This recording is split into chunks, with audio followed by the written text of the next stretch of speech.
Iran और Israel पिछले चंद दहाइयों से एक दूसरे के खुले दुश्मन बन चुके हैं और ईरान का कहना है कि वो इसराइल को नक्शे से मिटाना चाहता है और इसे तबाह करने की धमकियां दे रहा है।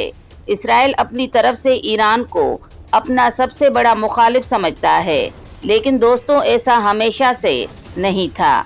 दर हकीकत ईरान के सन 1979 के इस्लामी इनकलाब तक इसराइल और ईरान इत्तेहादी थे।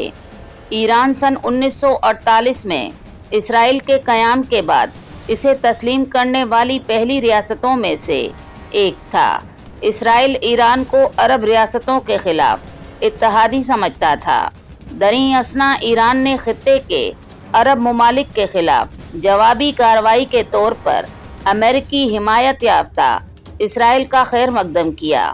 उस वक़्त इसराइल ने ईरानी ज़रई माहिरीन को तरबियत दी, तकनीकी मालूमात फराम की और ईरानी मुसल्लह अफवाज की तश्कील और तरबियत में मदद की।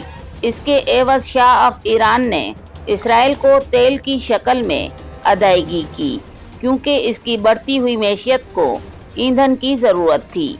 ईरान इसराइल से बाहर दूसरी बड़ी यहूदी बरादरी का घर भी रहा है। इसके बावजूद इस्लामी इनकलाब के बाद बहुत से यहूदी मुल्क छोड़ गए। आज भी 20,000 से ज़्यादा यहूदी ईरान में आबाद हैं।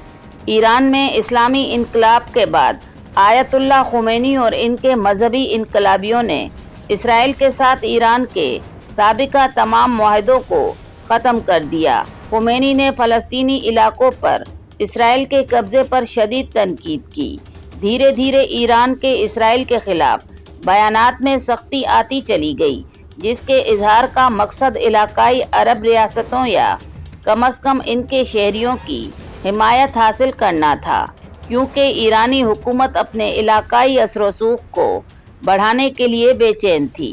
जब इसराइल ने 1982 में मुल्क की खाना जंगी में मदाखलत के लिए जनूबी लबनान में फ़ौजें भेजी तो खुमैनी ने ईरानी पासदाराने इनकलाब को लबनान की दारुल हुकूमत बैरूत में मकामी शिया मलेशियाओं की हिमायत के लिए रवाना किया। हिज़्बुल्लाह मलेशिया जो इस हिमायत से परवान चढ़ी, आज लबनान में बराह रास्त ईरानी प्राक समझी जाती है।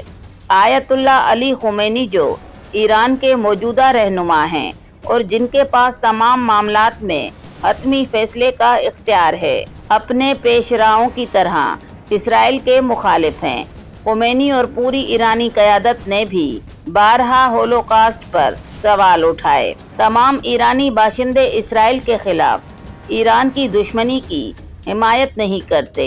साबिक ईरानी सदर अली अकबर हाशमी की बेटी फायजा हाशमी ने 2021 के एक इंटरव्यू में कहा था कि ईरान को इसराइल के साथ अपने ताल्लुकात का अज़-सर नो जायज़ा लेना चाहिए, क्योंकि तेहरान का मौक़िफ़ अब भी मौजूदा वक्त के मुताबिक नहीं रहा।